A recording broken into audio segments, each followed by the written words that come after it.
Assalamu alaikum wa rahmatullahi wa barakatuhu. Welcome to all of you for our amazing webinar today, Psychology, the Dodo Bird Revival, with esteemed Professor Dr. G.Hussein Rassool. We are living in an age of great tests and struggles in our ummah. Holding on to our deen is like holding on to a hot coal. All of us know of someone from our families or communities who have taken their own life, suffer from depression, bipolar, or one of many other illnesses. It is more important now than ever before to understand basic psychology and be able to positively apply it in our families and in our communities to benefit the ummah as a whole. The end goal of our movement to revive the dodo bird and to increase the awareness of psychology in this ummah should be the eradication of domestic violence, child abuse, neglect, self-harm, addictions, lower divorce rates, and hopefully no suicide rates. I remember from a few years ago getting the news of a high school friend who had suffered the death of her first husband, who died in a car accident right after a marital dispute. They had literally just had a major argument in their marriage. He drove off in a state of anger and had a car accident and died. And she never really recovered from that. And even though she was extremely beautiful, very accomplished, educated, seemed to have a very normal life, by every means. She even got remarried. A few years later, we all got the news that she had just entered into her home one day and taken a shotgun and killed herself. And this was very devastating news to all of us. And yet nobody knew the warning signs. If only somebody could have known how to help her with her self-blame and inability to deal with depression caused by it, maybe, perhaps, this could have prevented someone from taking their life. And then we wouldn't have to look back and ask why. So basically, having an understanding of psychology can help all of us on different levels to be able to benefit our community and ourselves, help us to improve ourselves, and help us to see the pain in others that can easily be solved before we have to lose. So to help us with this understanding and this revival of the dodo bird, we would like to welcome today Dr. Hussein Rassool to explain to us about it and how psychology is the key to a better understanding of ourselves, others, and spirituality. Our speaker today is a professor of Islamic psychology and head of the Department of Psychology at our esteemed university, Islamic Online University. He holds a PhD in psychology and education, an MS in health education, and also a Bachelor of Arts in psychology. He previously served as a professor of addiction and mental health at the University of Sao Paulo, Brazil, and a senior lecturer at the Department of Addictive Behavior and Psychological Medicine at St. George's Hospital in England. He is also a fellow of the International Association of Islamic Psychology and a fellow of the Royal Society of Public Health, author and editor of over 8 books, and part-time Islamic psychotherapist. He's published over 100 papers and reviews. Further ado, I would like to welcome our esteemed professor, Dr. G.Hussein. Please take the mic. Thank you, Sister Yasmin. أعوذ بالله من الشيطان الرجيم بسم الله الرحمن الرحيم الحمد لله رب العالمين والصلاة والسلام على رسوله الكريم وعلى آله وصحبه ومن استنى بسنته يوم الدين. قال ربي اشرح لي صدري ويسر لي أمري. السلام عليكم ورحمة الله وبركاته. To start with, let me tell you a story. This is a true story. The man, a doctor, Dr. P, he does not recognize any faces or mistake faces, object as faces. He cannot see details, for example. He has problem with his visual memory. He is not aware of any form of losses. and he has difficulties in all sorts of activities, his daily activity in terms of dressing, eating. And funny enough, he can recognize building, but only the right side, but not on the left side. Now, this is a true story from one of the book of a psychiatrist called Oliver Sacks. He wrote a book called The Man Who Mistook His Wife for a Hat. Now, this man was a musician of distinction, and for many years as a singer, and also he was a teacher at his local school of music. And he had a problem what we call visual agnosia.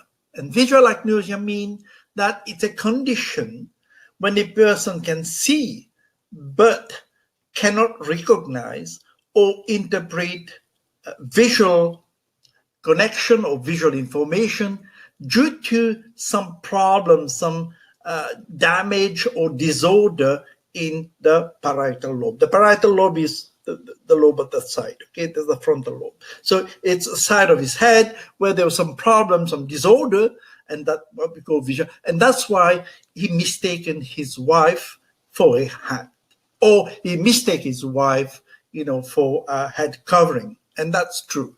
In fact, when he tend to look at knobs of doors and talk to them and caress them and have conversation with them, or when he's going the street in parking meters, he put his hand on top of them, and as if there were people,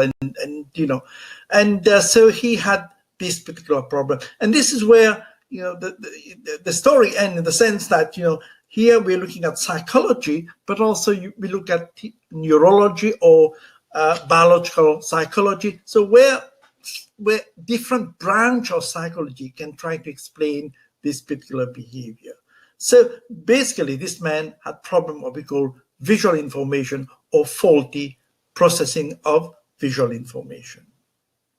I'm going to show you a picture now. I'm going to give you about 15, 20 seconds to look at it. What I want you to do is to write or think what you have seen, okay? So let's move on to the picture.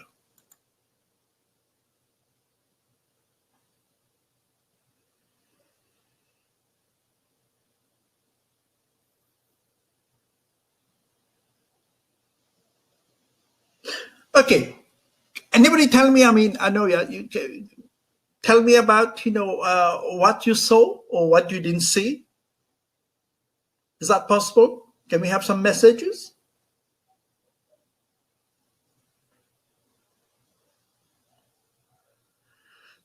Now, this is what we call a figure ground perception, which means that I'm just going to turn my webcam off.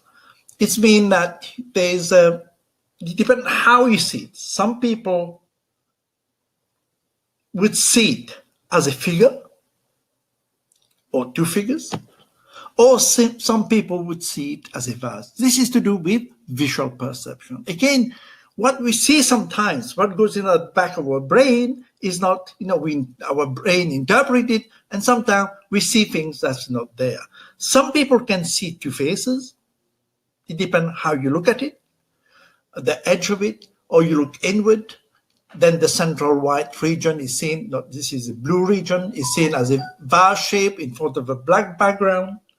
Or sometimes it is, on the other hand,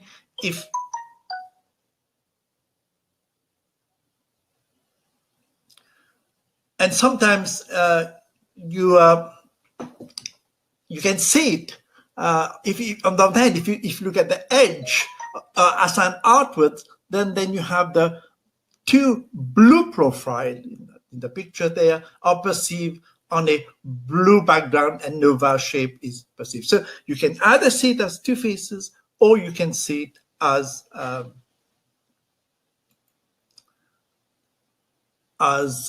vase. Let's move on.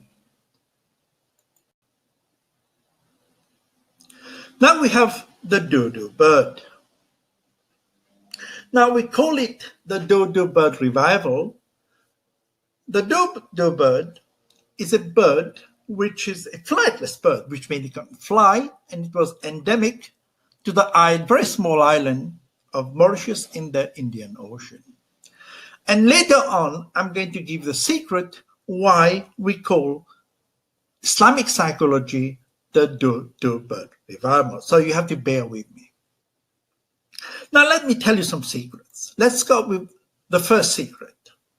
Now, most people don't know actually what is psychology, or what's the difference between Islamic psychology and psychology.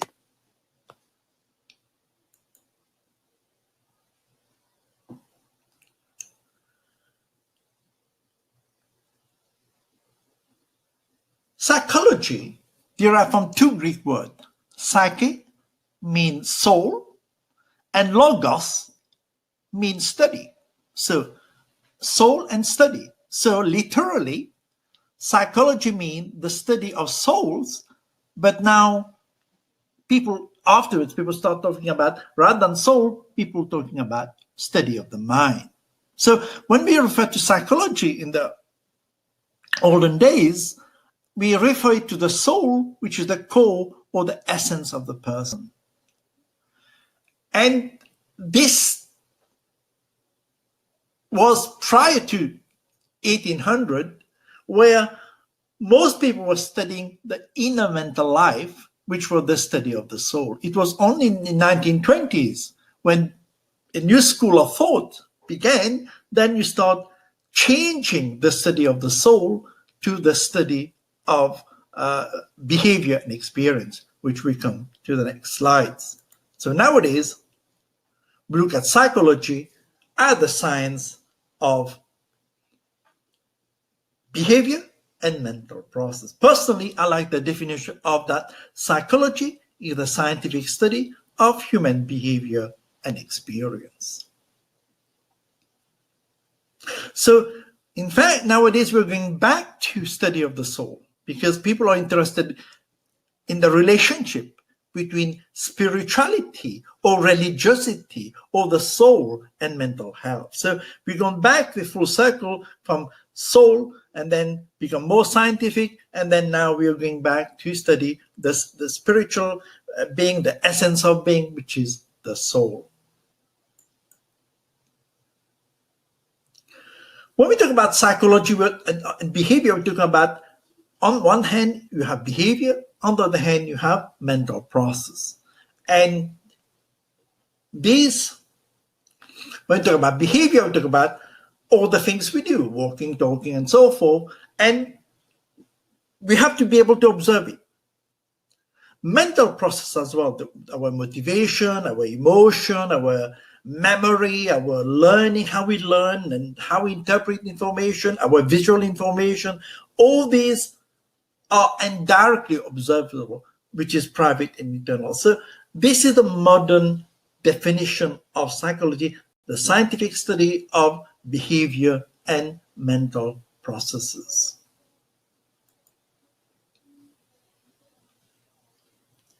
So what is Islamic psychology? According to, in fact, this is one of the best definitions of Islamic psychology. It's from Asha from his book of Psychology from Islamic Perspective, International Islamic Publishing House, which is published in Riyadh. Now, according to Utz, she stated that, quote, the study of the soul, the ensuing behavioral, emotional, and mental processes, and both the seen and unseen aspect that influence these elements. So first, it's about the soul. It is the soul which drives human behavior and human emotion and volition. And when we talk about human mind, human psyche, it's not psychological, but human psyche is both spiritual and metaphysical, which means that we study the essence of things. We study of our existence, our reality, what our purpose in life. For example, for Muslim and Jain, we are here to worship Allah.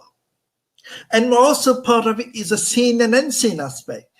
Now, these are additional aspects, of the unseen, the hype that is, say, the hype that explains human nature. So we don't have to see things to believe in it, whereas in modern psychology or Western psychology, or what I call Judeo-Christian psychology, we need to observe things. If it's not there, we can't accept it. Whereas in Islamic psychology, we believe in hype, which is the unseen aspect, and these unseen aspects explain human nature or the fitra. Then we come to Islamic counseling. This is a form of counseling or psychotherapy, which incorporate spirituality into the therapeutic process. So there is something called, Islamic psychology. There's something called Islamic counseling. And if you look a bit further, we can see that both the Quran and Hadith mention, not counseling as such, but some meaning about, helping people, helping others, This, I'm not going to read all these verses of Quran, but taking the Hadith of Prophet Muhammad sallallahu alaihi wasallam, he said that the religion is nasiha, which is giving sincere advice. And we said to whom? He said to Allah, His book, His messenger, to the leaders of the Muslims and the common folk. This is from Bukhari and Muslim. And we know also from another hadith that the person, the individual who relieve a Muslim from hardship, Allah would relieve him from hardship to which he would be put on the day of Qiyamah, on the day of resurrection. This is from Muslims. Now the second secret. Now most people think there's no link between psychology and Islam. And this is a myth. Because we can see there are different verses of the Quran. For example, here it's about hearing. Hearing is a gift. And also what's interesting there, the second one, creation of hearing in the fetus come before sight. So we hear things first before, we had our sight got developed. Hearing is constant linking with the outside world. This is all from the Quran.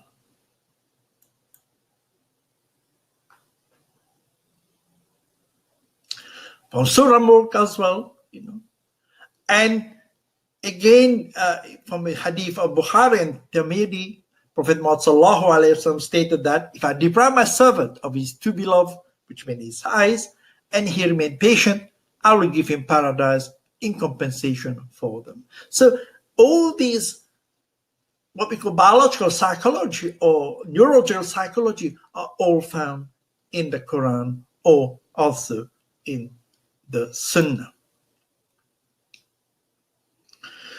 If we look at order of formation of the human body, in fact, this is one of the greatest miracles of the Holy Quran, because there's no elegant description of the origin, of the development, and step-by-step developmental stage of which means inside, uterine life, that's found in the Quran. And Muslims had this knowledge in the 7th century. Now, when we talk about embryology is the branch of science that studies the development of embryo, in the mother's womb. Now, the modern embryology is a fairly recent development, which has its beginning with the invention of the microscope. Because when you have this microscope, this starts the development of modern embryology. And this happened in the 17th century. Was Muslims knew about it from the Quran from the 7th century. So there's a big link between psychology and Islam. And the concepts of human being developing in stage as well was not recognized much later, maybe in the 18th, 19th century, and again, we knew about this from the 7th century. That's why it's important to go back to the Quran and Sunnah, because the information are there.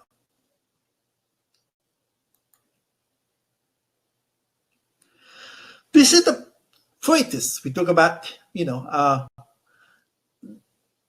as we said, that the Quran and Sunnah has provided detailed descriptions of the significant events in human development, from the stage of the gametes, the fluids, and the conception until full-term pregnancy and delivery. And here, just to show you, I'm going to detail about the tree veil. They say that there are three coverings from embryology, and the Quran talk about the tree veils that is found, which is equivalent to the three coverings.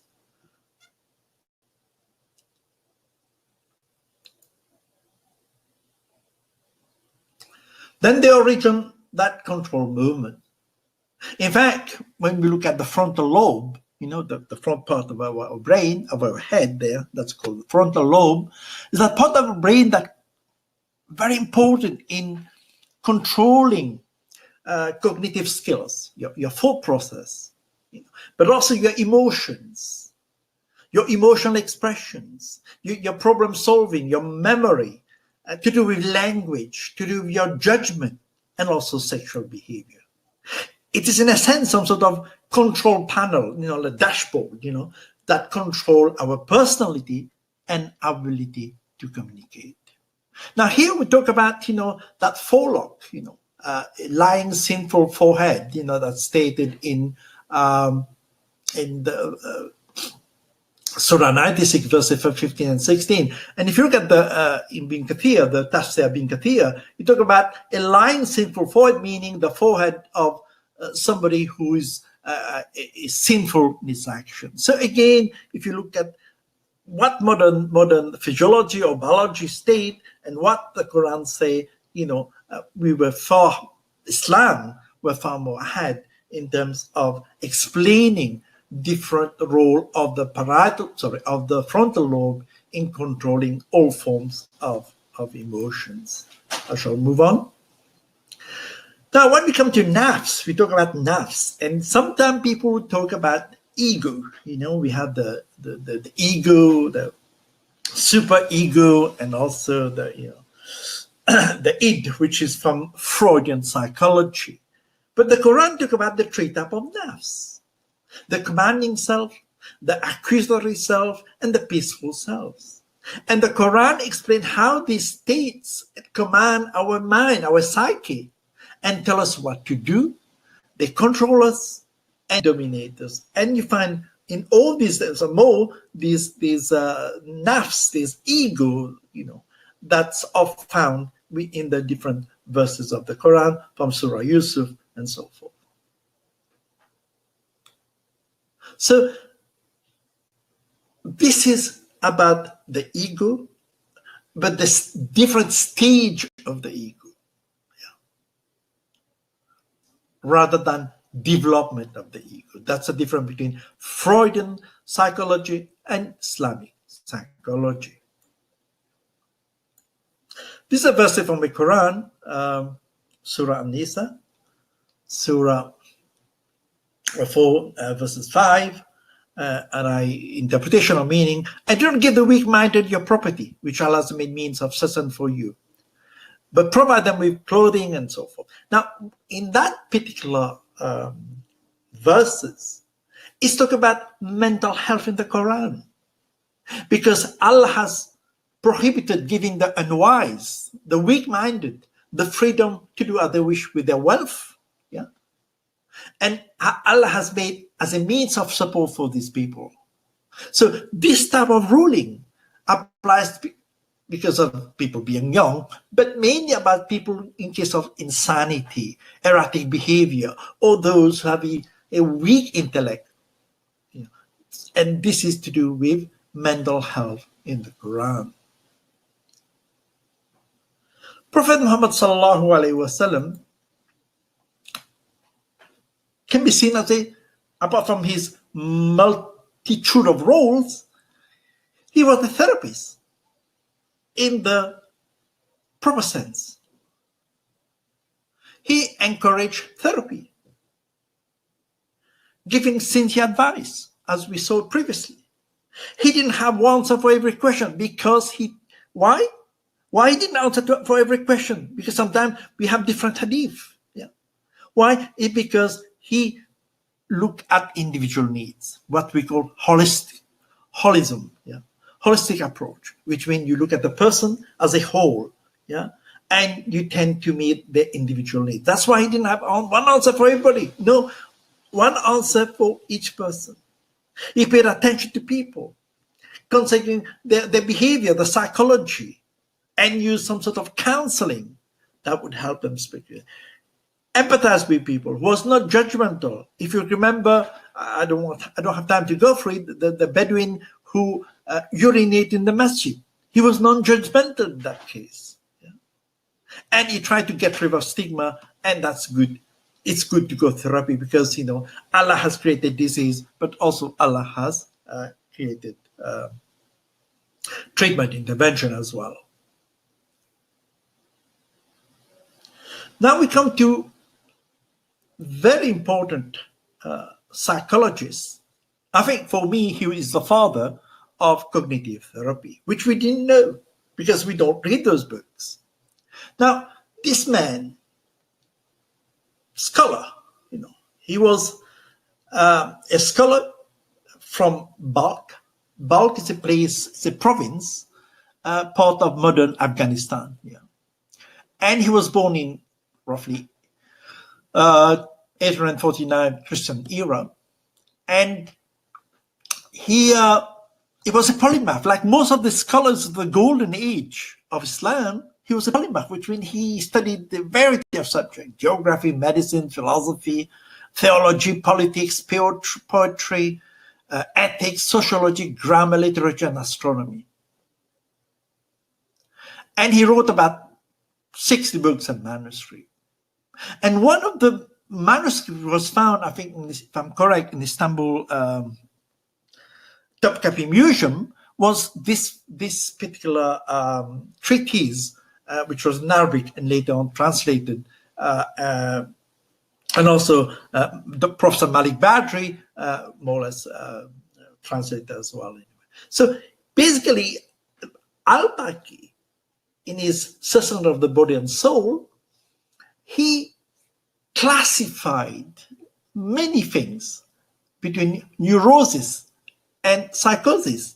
He looked at treatment modalities of what we call obsessional compulsive disorder. In other words, what we call Washwash al-Khari.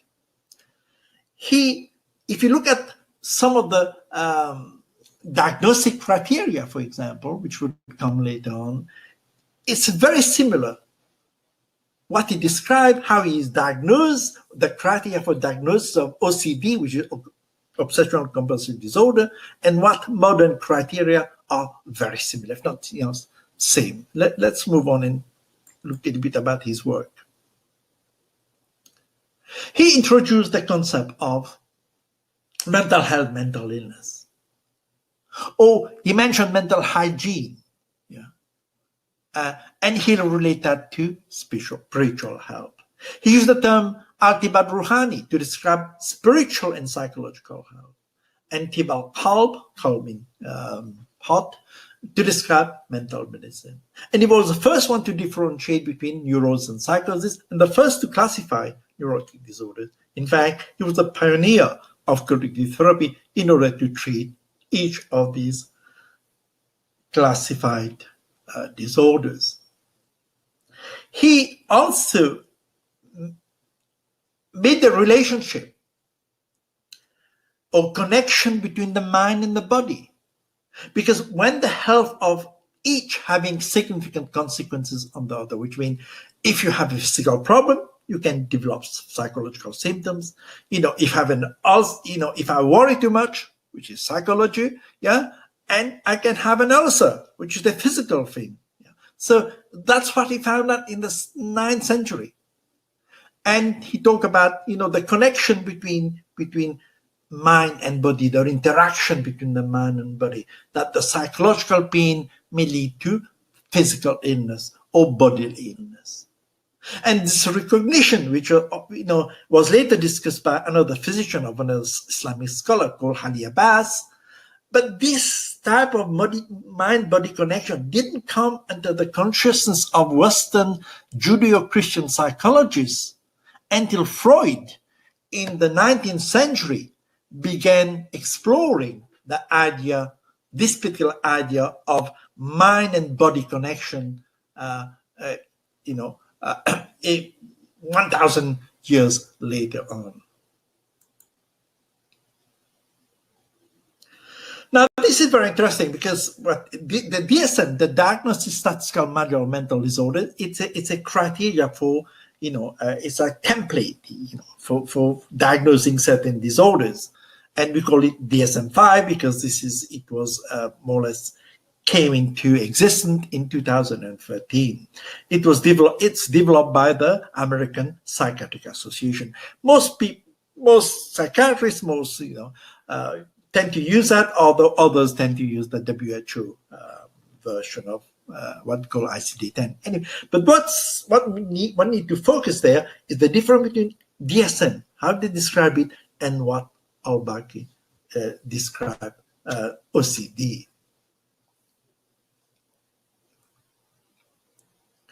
And, this is very similar description. I'm not going to read the whole thing, but if you look at both of them, they have the same meaning, the same criteria of trying to, how they describe obsession are very similar, very, very similar.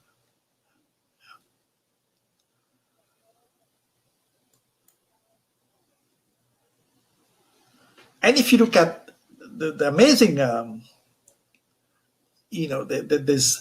there's a stark commonality between the two texts, between the DSM-5 and al-Baqi text, in describing somebody who is afflicted with OCD, or obsessional compulsive disorder, to suppress their unwanted obsessions.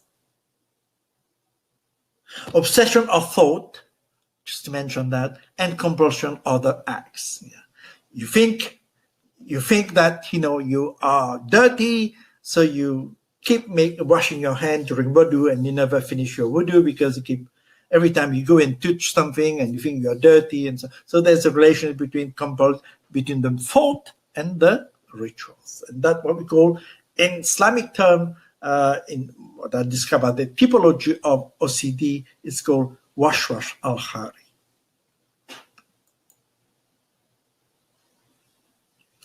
So we have answered the question. There's a relation between Islam and psychology. Now, most people believe Muslim doesn't know anything about psychology. Again, you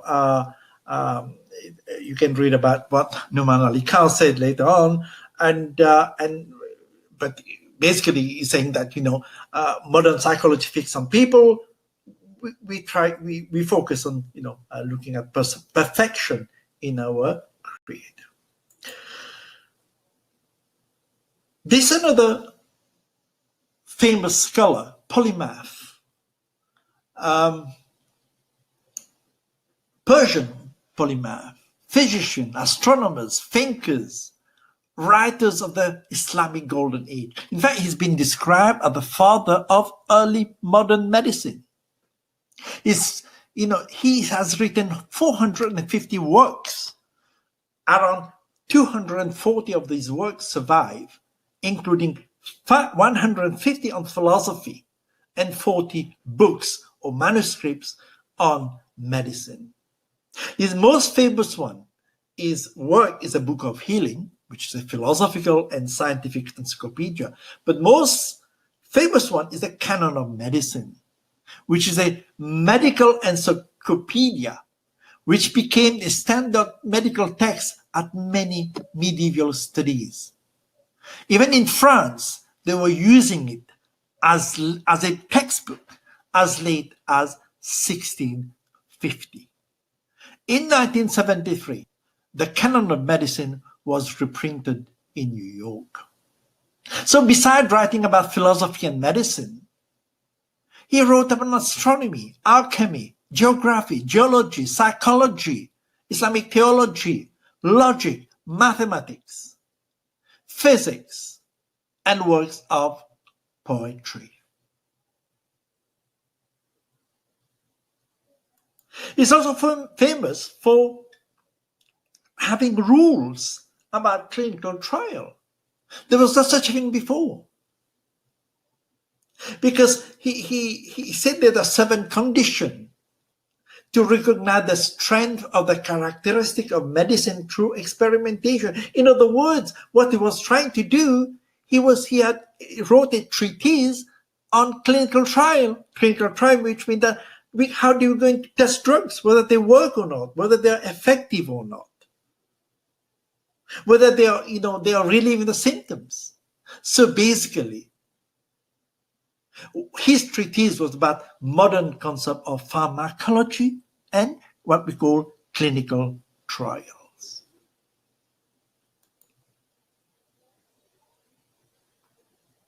Apart from all these, he was a pioneer of neuropsychiatry. He first described neuropsychiatric conditions, including hallucination, insomnia, mania, nightmare, dementia, epilepsy, paralysis, stroke, vertigo, tremors. But also he was a pioneer in psychophysiology, or biological basis of behavior, and psychosomatic medicine.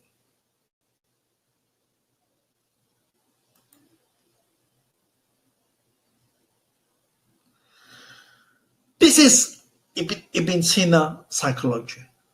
Or he believed that, or he proposed rather, that humans have 7 inner senses, and these are the 7 inner senses, to complement the outer senses. So in a way, in the long history of psychology, Ibn Sina, or Avicenna as he's known in the West, was one of the first attempts to try to understand the way the mind and reason operate, the relationship between mind and reasons. And these are the 7 inner senses to complement outer senses.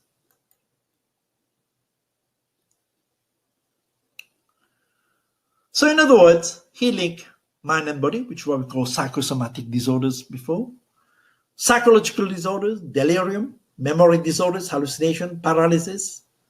He developed a variety of cure for mental ailment, fear, shock, musical therapies to cure illness. And also, he basically put to rest the belief that mental health problem or mental illness or mental disorders were supernatural or caused by demons or jinns or evil spirits.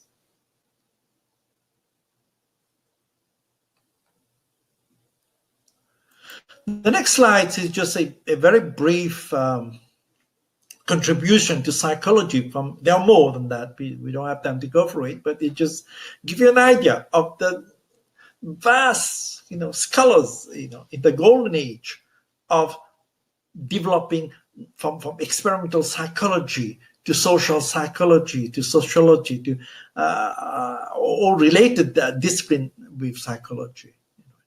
Al-Kindi, experimental psychology, Al-Razi, human emotion, ethics, conditional therapy, like behavior therapy, Al-Ghazali, fear of learned condition, again, phobia, Ibn Khaldun, the relationship between genetics and environment factors.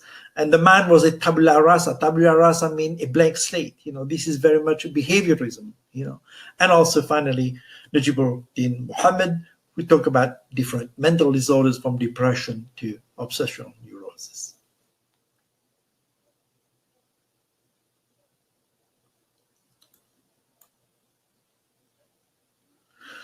Now we come to finally give you the secret of why we call it as a dodo. As I said previously, the dodo was a flightless bird, something like a turkey here. Turkey can fly, as far as I know. And this dodo bird was native to Mauritius. In fact, the last specimen found was in 1662. And for some of people in the West or who knows about children's book, Lewis Carroll in Alice Adventure in the Wonderland, which was published in 1865, he talked about there was a dodo as a character there. And this is where the expression or the phrase as dead as a dodo, which means that someone or something is dead. When it is dead, it's not going to regenerate. However, I've used it in part of my title of my lecture because it's a revival of the dodo. It's Islamic revival. And Islamic revival is called tajdeed. Tajdeed means regeneration, renewal, an Islamic awakening. Yeah. Because there has been an Islamic awakening in terms of, first, Islamization of knowledge, and secondly, Islamization of psychology. So Islamic revival has emerged owing to a large part to popular disappointment with secular psychology, because secular psychology doesn't include the soul as part of the element to study. And in a way, one could say psychology, modern psychology, has no soul.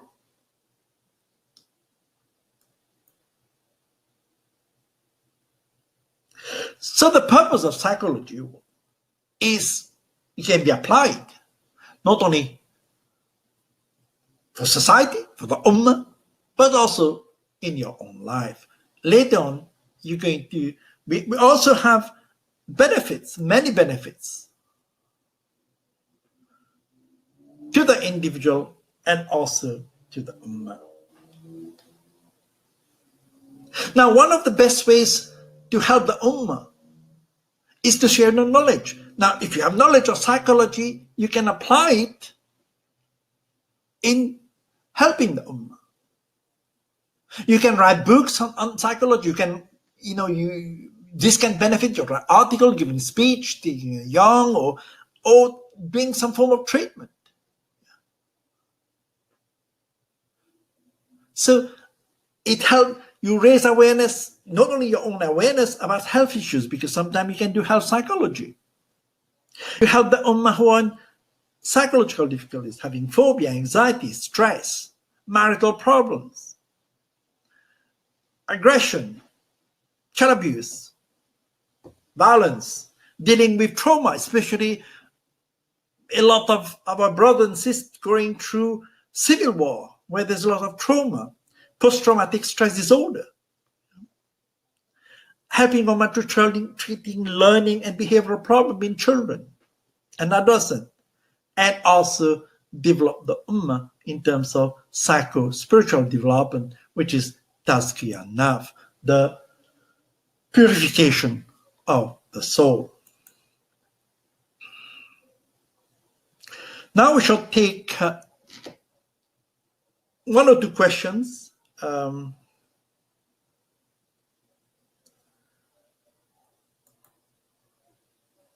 From the audience, please.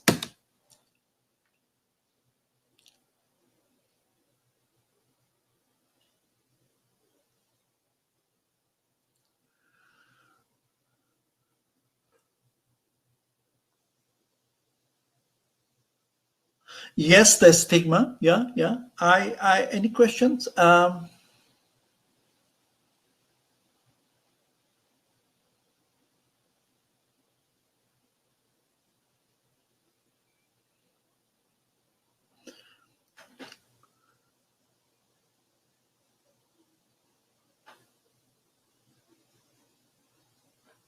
There are too many questions now. We have to probably leave it till the end, but I'm trying to answer one or two.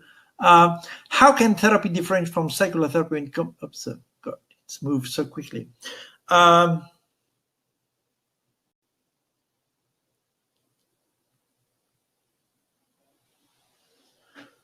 Too many questions. I think I cannot answer them quickly. Can we stop the chat? Okay, the last one I can see is what part does the jinn possession play in mental health?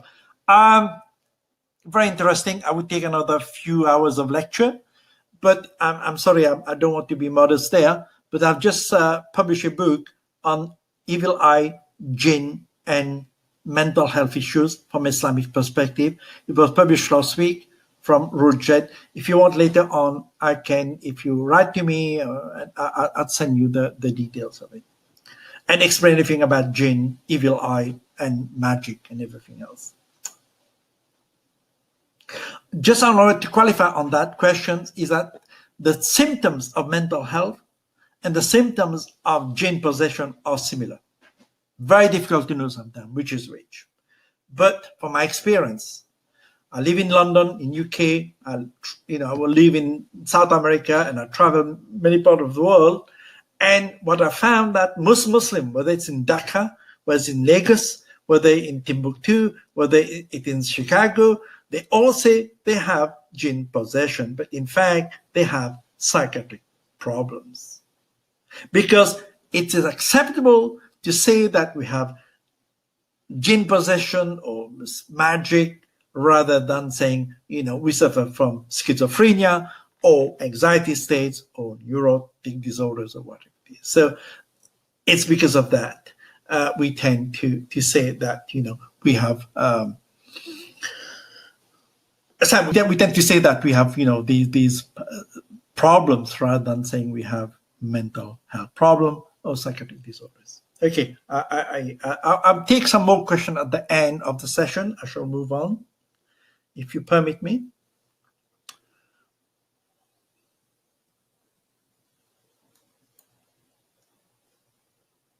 Okay, so we have this is from, the university there, that, what we've been trying to do, we have a degree course, is to look at secular psychology and go back to the Quran and Sunnah and Islamicize our psychology from our scholars, what they say, but also going back to the Quran and Sunnah. Not only benefit the individual, it benefit the family and also benefit of the community. That's why our commitment to the revival of Islamic psychology, the Dodo bird revival. The next slide is related to the BSc Psychology, and it's a 4-year degree program, 2 semesters per year. Basically, you have 8 semesters, which you take 6 courses per semester. You can complete the course, minimum 3 years, but it's a lot of hard work. And you have a maximum of 12 years, which is 24th semester. In the next slides, I want to show you some of the courses. Before we go that, this is a testimonial quote from one of the students. Perhaps I'll read it. First of all, I would like to express my thanks to Sheikh Bilal Phillips for his great service. May Allah bless him always. I'm married and at the moment following a course on psychology. I have 2 diplomas in English and I'm a member of Young Entrepreneur Sri Lanka. I completed ordinary level and advanced level study at school. My hometown is Palangoda, Sri Lanka, and now living in Colombo, Sri Lanka. I again take this opportunity to wish IOU team and the best, and may Allah help and bless them all always with the activities. Jazakallah. This is one among the many testimonial quotes we have. These are the content of our psychology. In fact, should call modules, but they're courses, and each courses have 30 modules. And for example, we look at development psychology, talk about lifestyle development from birth to death, basically, from babies to old age. What we call lifespan development psychology, child development, child psychology. We look at health psychology. Abnormal psychology is about psychiatric illness. We look at all the different, psychiatric disorders. Social psychology, in terms of human relations. The history and development of psychology, of philosophy of psychology. the Islamic counseling, which is very much interventions, adolescent communication. The biological base of behavior is physiological psychology, how neurochemical transmitter in the brain affect your behavior. Educational psychology, how to deal with stress and coping, and many other. Finally, the last one, like you have cognitive behavioral psychology approach, which means that mood disorders. How do you treat them with cognitive behavior therapy? Of course, there's a thesis which is part of the undergraduate BSc program. Now I shall hand over to Sister Yasmin, who is going to lead you to who is this for and who it is not for. Sister Yasmin.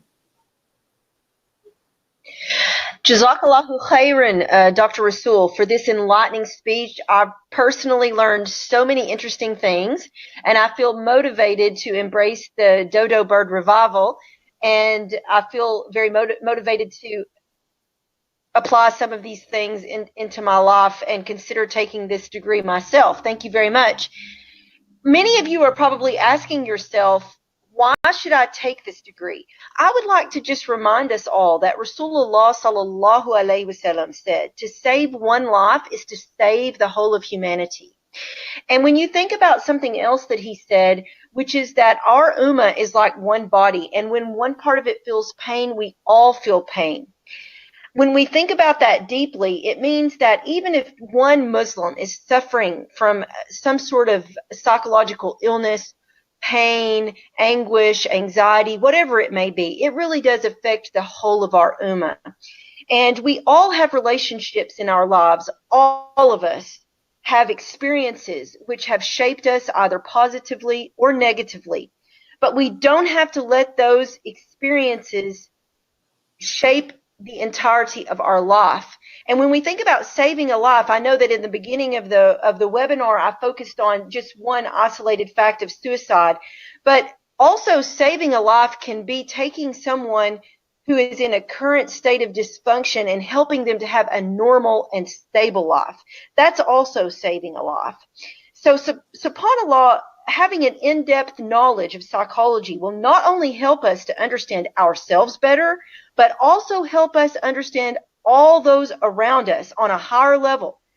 Obviously, beyond personal relationships, many of you may be in professions which the understanding of basic psychology will enhance your ability to do your very best, such as teaching, for example, and the need to understand your students and to have positive growth development in your classroom. So many educators have decided to do professional development within our psychology degree in the form of certificates, diplomas, and by taking this entire Bachelor's of Science degree. What about if you're in business? The firing process can be made easier, recognizing the people that you want to hire and also acknowledging those that you may have to release. This can then definitely be made more obvious to you. A better internal dispute settlements program, improved sales and marketing techniques. This can really assist small business owners, self-employed individuals, and those in the corporate world on all levels. So the understanding of psychology benefits us all as individuals and as an ummah. You know, I'd like to just tell you a story about 2 or 3 nights ago. Late in the night, I got a text message from one of my close friends who happens to be the wife of one of the shuyukh here in the Dallas area, letting me know that one of the sisters, who was a mother of children, actually took her life, and telling me how much grief she personally felt just from the news of that. Suicide is more prevalent these days, and understanding and knowing its warning signs saves lives. It would be heartbreaking after one of us buries our beloved child or relative just to discover later that all of the red flags were right in front of us. If the family members could only have recognized them, if we were not blind to these definitions of the slow path towards ending one's life. as Dr. Rassool mentioned, we often ascribe things to evil eye, magic, hormones, teenage pressures, whatever it might be, marital pressures, job stress. But the real underlying mental health issue may be the cause and may exist, and that needs to be diagnosed and cured.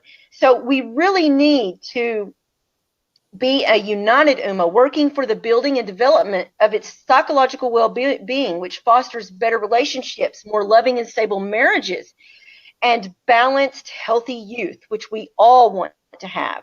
It is very important to remove the social stigmas associated with mental issues and take it off the cultural taboo list of closed topics. I'm ready to see this happen, and we really need to become a more modern Ummah as concerns addressing psychology.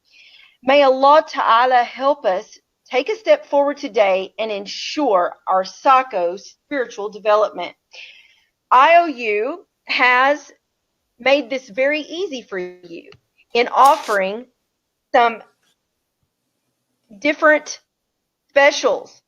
Now, I'd like for you to take a look at how much does it cost with other universities and just compare it to IOU. So as you can see here in this slide, we've listed several universities. I'm not going to go through all of them, but you're looking at like $18,000 annually to take a degree at some of these universities, where in highly developed countries at Islamic Online University, you're looking at only a $400 annual commitment. Now, it could be lower in some of these less developed countries, but I'm just going to take the example that we have here of the highly developed countries. Now, I just want you to think about this for a minute. We are offering 3 limited time offers that you can enjoy a tremendous discount on. The first one is 1 year advance payment of studies with a 10% discount. This is a $40 discount on 1 year. We also offer a 2-year advance payment of 15%, which equals $120 off of this 2-year plan. We also offer the 4-year advance payment of 20% off. This will give you a $320 discount, $320 discount on the entire BS degree program in Islamic psychology. So this offer ends on August the 11th in only 3 days, so do not delay. Many of you may be thinking that you recognize the great discount on such a beneficial degree, but how will I have the time? Our courses are designed to accommodate the busy lives of you all. We have flexible study hours, online assistance, an amazing online library, globally accessible exam centers so that you can travel and literally be taking this degree from any place in the world. It doesn't matter where you are, you will be able to find an exam center that you can take your exams. And vibrant student committees that support around the world. Connect with other religiously and academically motivated Muslims around the world today. Don't delay, because this offer is only going to take place for 3 days. Again, this amazing offer expires in only 3 days. It does also come with a 30-day money-back guarantee. That is correct. We feel so confident in our service and commitment to provide you the best education available that we are offering a 30-day money-back offer, so you have nothing to lose. Pay in advance and get a great discount. This not only gives you that fantastic discount, but it will also actually serve as a motivating factor to continue the degree until completion and not make it so easy to simply drop out, as many of us want to do with, time-consuming endeavors and commitments such as educating ourselves. It's very easy to just halfway into it say, I don't want to. And Shaitan will never leave us alone because he doesn't want us to do anything beneficial with our time and resources. So this will actually assist you and put up a barrier between you and those endless whispers of Shaitan when we want to better ourselves, when we want to do great things. So by paying in advance, it sort of just puts up that barrier against that obstacle of dropping out. So take the step forward in bettering the mental health of our Ummah today. You can simply push the pay button. It's going to be shown on the screen now. You can push pay and easily get your discounted tuition today. We are very grateful for everybody that has joined this webinar today, and we hope that you have benefited from all of the ideas that were shared, the need for embracing the dodo bird revival, and helping to benefit the Ummah in every single way by increasing our knowledge of psychology. Just go ahead and hit that pay button now. Don't delay. As I told you, this offer is only available for 3 days. So we would really love to have all of you as students in this semester and to complete the full degree with us here at the Islamic Online University. Again, this offer is only available for 3 days. It has a 30-day money-back guarantee, and it ends at midnight on Tuesday, the 11th of September. So do not delay. Jazakallahu khairan for sharing the time with us today to learn more about psychology. And we ask Allah subhanahu wa ta'ala to accept this effort, to forgive us of any shortcomings, and we will have a short question and answer session if anybody would like to ask more questions to Dr. Rassool.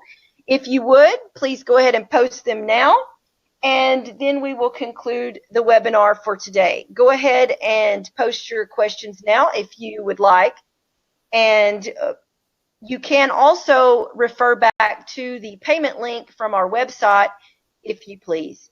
I'd like to turn the mic back over to Dr. Rassool to answer any questions that anybody might have.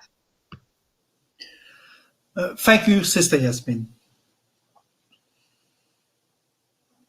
Now, there's hundreds of questions there, but I've just wrote a couple of them. One was, I think Sister Catherine mentioned that how can you do counseling in an Islamic way? Of course, you can do Islamic counseling in an Islamic way because you tend to use spiritual interventions.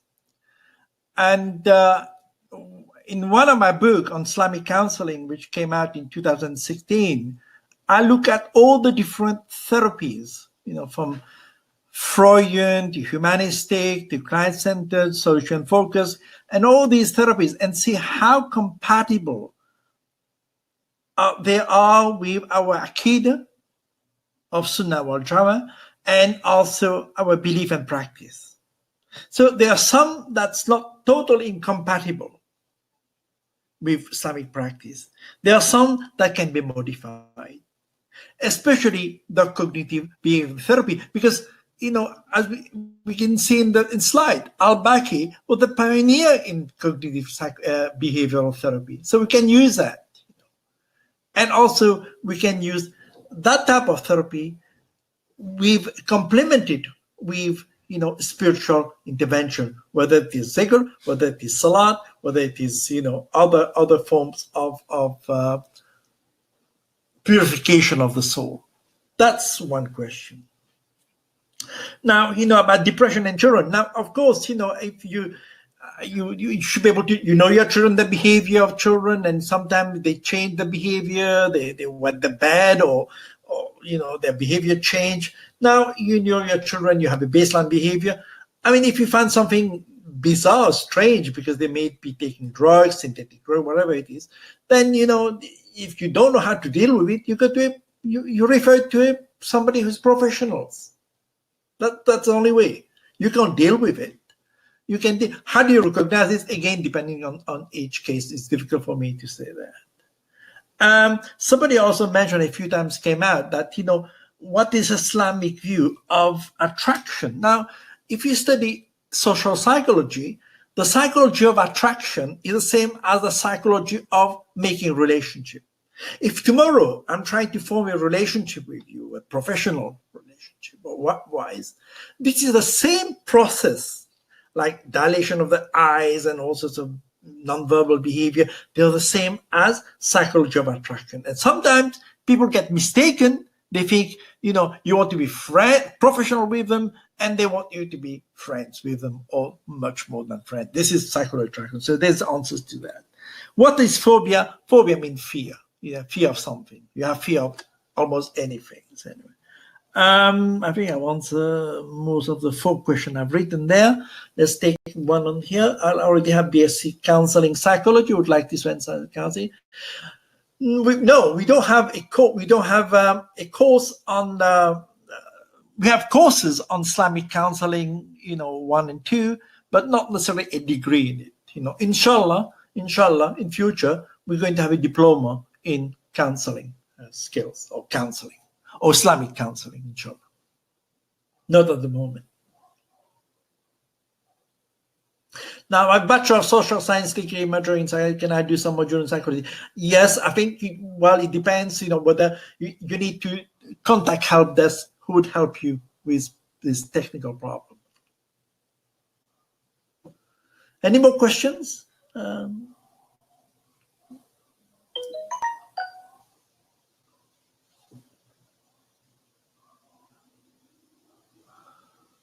I think we've run out of questions. I can't move my.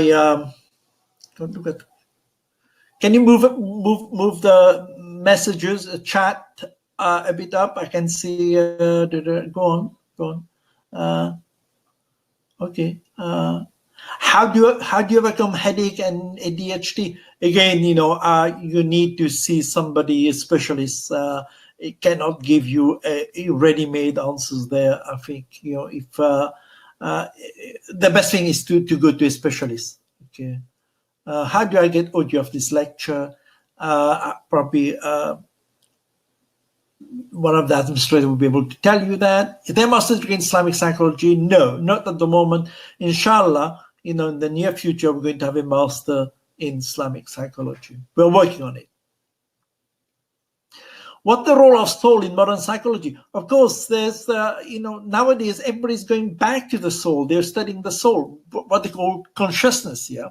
So in fact, because, there's been many studies on the relationship between spirituality and mental health. What they found is that, the more spiritual you are, or in some cases religious, because in the West, they differentiate between religion and spirituality. But the more religious you are, the less likely you're going to have mental health problems.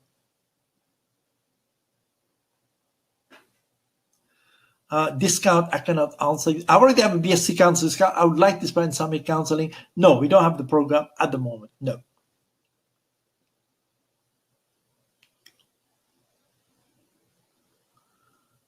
Okay, just to refer you, if anybody interested, it's Evil Eye, Jinn Possession, Mental Health Issues, Islamic Perspective, came out last week.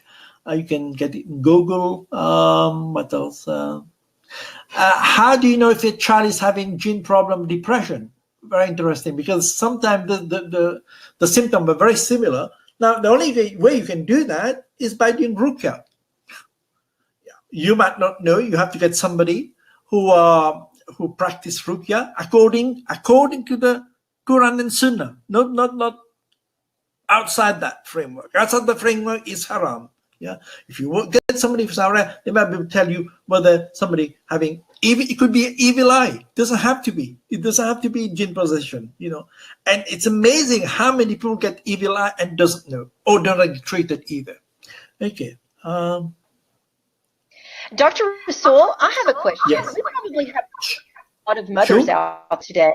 They're probably thinking, I don't really work. Maybe I have a degree in some area, but I've not really pursued a career in it because I'm busy at home raising my children and taking care of my husband and my other family members. Can you just give a few basic reasons why taking this degree would be beneficial for someone that has just started the process of raising a family? Well, first of all, they're going to be themselves. It's the knowledge that you gain.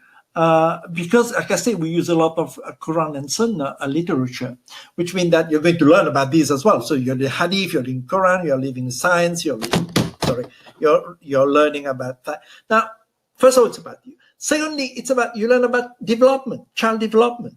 Yeah, you learn about developmental psychology. Yeah, educational psychology. All these can benefit parenting. Role modeling. All these would help you in more or less socializing or bringing up your children. And also, once you have the knowledge, you can teach them as well. So there's a lot of benefit, from being a housewife, being at home, and bringing up children, and also sometimes you might be able to recognize some of the symptoms of different. I'm not saying that you can be able to diagnose everything, but at least you'll be aware that your child is behaving in a different way. His behavior is not his normal way, inverted commas, anyway. So there are a lot of reasons, anyway. I hope I've answered the questions. Yes, we have another question. We have another question, Dr. Rassool. How can the understanding of basic psychology make a more loving and stable marriage, which creates a very solid foundation for the Muslim home? The base of a good marriage is interpersonal communication. That's from my experience as Islamic psychotherapist. Because of breakdown of communication sometimes. And also expectations. Sometimes too high expectation or too low expectation. So it's about relationships. It's about give and take. It's about communicating to each other, giving time and space for each other. All these tend to help. Anyway, I'll let that decide. But nevertheless, we can enhance our relationship by understanding the person's behavior, the person, when to talk, when not to talk, when to say certain things. Anyway, somebody come home from work and very tired and exhausted and a traffic jam, and then you start, arguing with them. Maybe it's not the right time anyway. So in a way, it's by studying a bit of human behavior. And you can choose the right time, the right place, and the right moment to say certain things and not to say certain things. And the best thing, like in psychology, we learn from hadith, the best thing is to sometimes, even if you're right in an argument, you stay quiet. That's the best. That's the model we should take from Prophet Muhammad sallallahu alaihi wasallam. Can I take this? For answering.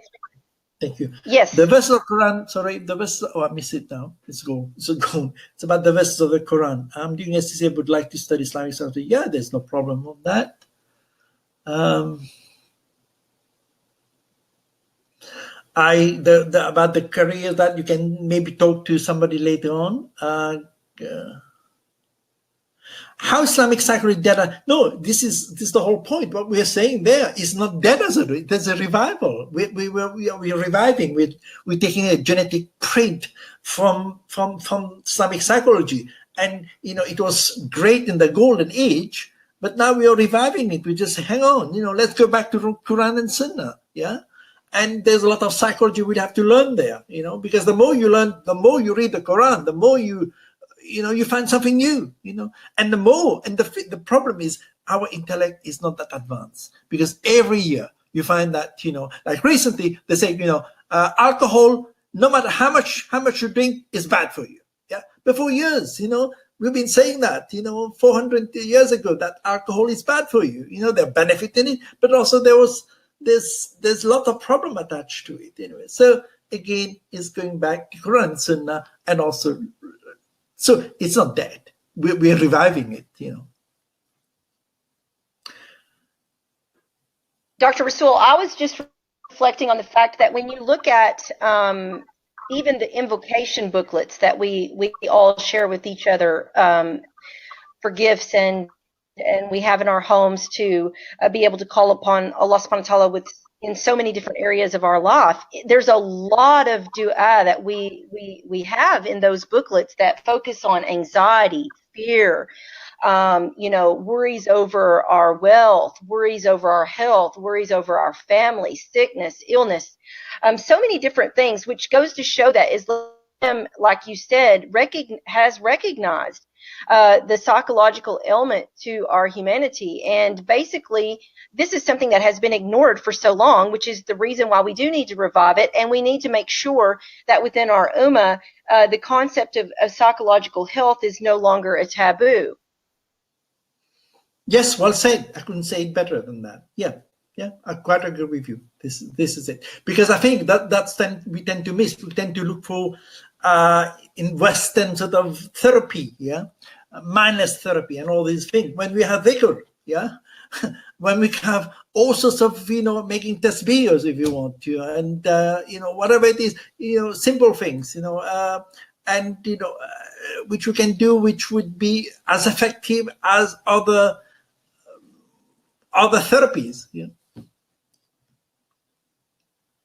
How can one deal with depression even one is being as raised as they can? Does it have anything to do? No, I mean, it doesn't matter. We all depressed. I mean, you can be depressed. That's okay. That's part of it. You can get treated. You get treated, and the Prophet Sallallahu Alaihi Wasallam encourage people to have treatment. Allah has made disease also make treatment. So you have to go for conventional medicines anyway, as well as using prophetic medicine or spiritual intervention.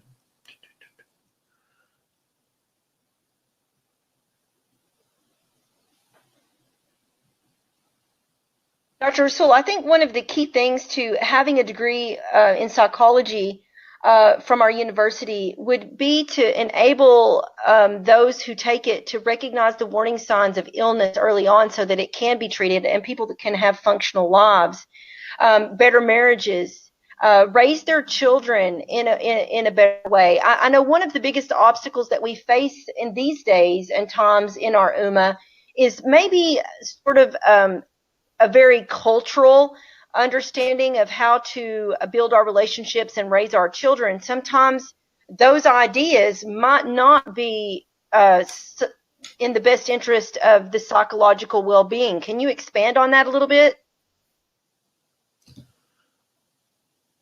Sorry, I lost your voice there for some reason. Can you just repeat the question, please? Sorry.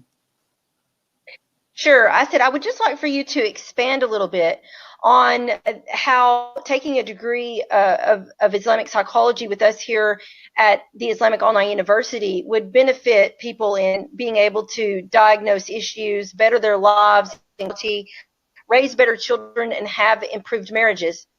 If you could expand on that just a little bit, I would appreciate it. Yeah, I think, we have a number of courses within the program, from health psychology, child development, and family therapy, and and stress and coping. All these are there for you to be able to have an awareness, to be aware about all these different afflictions or tribulations, or hassles or stress or whatever it is, or problems, whether it's marital or whether it's a relationship problem, whether it's to do with mother-in-law problem, whatever it is. And you can, by studying human behavior from an Islamic perspective, you can put it in the context of Islam, but also you'll be able to use some of the materials to be able on yourself, in the sense, like, for example, if you do the course on health psychology, you're going to learn about from diabetes to cardiovascular disease. And one of the problems we have in Muslim is cardiovascular disease, high blood pressure, too much cholesterol, and so forth. Now, from a physical, biological point of view, you're going to learn from that, and also how to improve your better lifestyles by first dieting, by exercise, and so forth. Because we know that during Ramadan, instead of people losing weight, people put on more weight. So in a way, what I'm saying is that if you study health psychology, to give an example of health psychology, that you're going to learn about dieting, you're going to learn about exercise, physical activity, how much the United Nations say you should have for a certain age. So there's a lot of knowledge there to be gained. At the same time, have this knowledge within the Islamic context. Absolutely. Dr. Rassool, I see a lot of issues in our ummah and complaints from the youth about the way they were raised. And I think that if we were to analyze some of the courses that are offered in this degree, it would help us to understand the difference between perhaps maybe what has always been culturally acceptable in upbringing the children.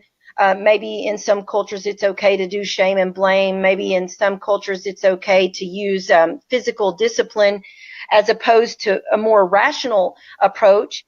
Can you expand on some of the courses that might help us to distinguish the difference between what might be culturally acceptable but not Islamically acceptable or psychologically beneficial, as opposed to more traditional ways of upbringing our kids and implementing discipline? I'd like it if you could just expand on that for a few minutes, please.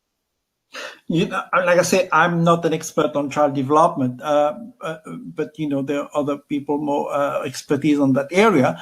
But there are all these courses that would look at in terms of developing a child from a biological point of view, but also from a psychological or sociological point of view. So by doing that course, like in child development, even the lifespan development course, about from conception to basically to death. So, going through what they call in French, the rite de passage, which means that the rite of passage from all the things that happen to you, different age, different, what they call, I forgot the word for it. Anyway, they're different. For example, we talk about midlife crisis. Does it exist?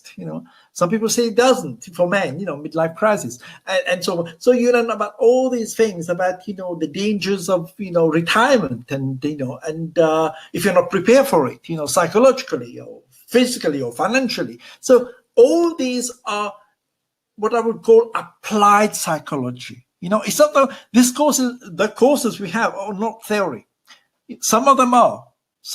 You need to have some theory, but most of them are what we call applied psychology, which means you could apply it, in your own life, with your family, with the ummah, but also as a professional as well.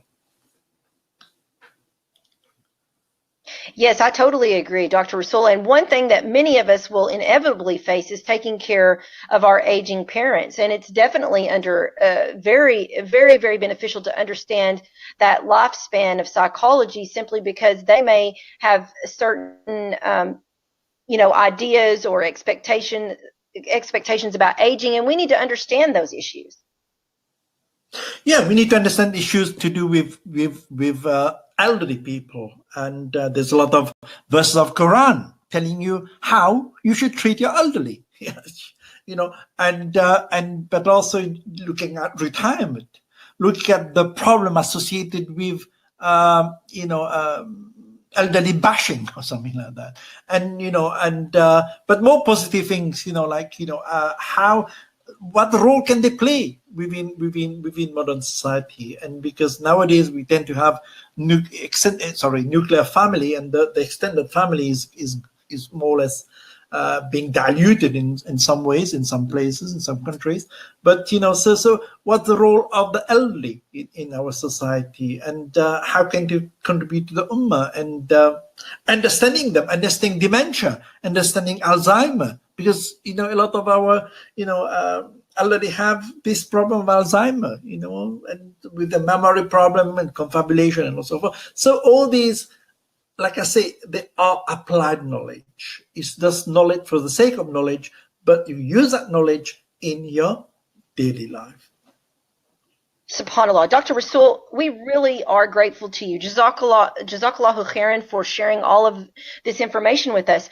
I'm sure for many of you that are listening, you see, as well as myself, the benefit of all of these different courses and how they can be applied in our lives, whether it's to help make a better and more loving marriage, whether it's to raise our children up with the tools that we need to make them psychologically balanced and healthy, or it's to increase us in our careers in some sort of professional way, which I had mentioned earlier about dealing with our employees' disputes, or hiring and firing, or basically just all of the daily things that we encounter in our small business or in our corporate career, whatever it may be. These courses can help us in all of these areas. So I'd like to just thank everybody for sharing your time with us today and coming online and listening to this program and this BS in psychology and what it has to offer you, both in theory and application. I'd like to just remind you one last time about our special discount offer. 1-year advance payment would give you $40 off. 2-year advance payment would be $120 off, and a 4-year advance payment would be $320 savings for you. This offer ends on August the 11th at 12 a.m. So we do encourage everybody not to delay and seize this particular offer before it expires. Jazakallahu khairan for the Dr. Rassool for sharing with us all of this beneficial information. IOU for hosting this webinar, and to all of you, Jazakumullahu khairan for attending. We really appreciate your support as always, and we hope that you benefited from the knowledge in this webinar. We look forward to seeing you again at our future events. And I close this webinar by asking Allah subhanahu wa ta'ala for our well-being in this world and in the hereafter. And we ask Allah subhanahu wa ta'ala for his forgiveness and well-being in our religious commitment, worldly affairs, family, health, and wealth. Jazakumullahu khairan. See you next time. I just want to close by saying Subhanakallahumma wa bihamdika ashhadu an la ilaha illa anta astaghfiruka wa atubu ilaik. Assalamu alaikum wa rahmatullahi wa barakatuh. Inshallah, see you next time.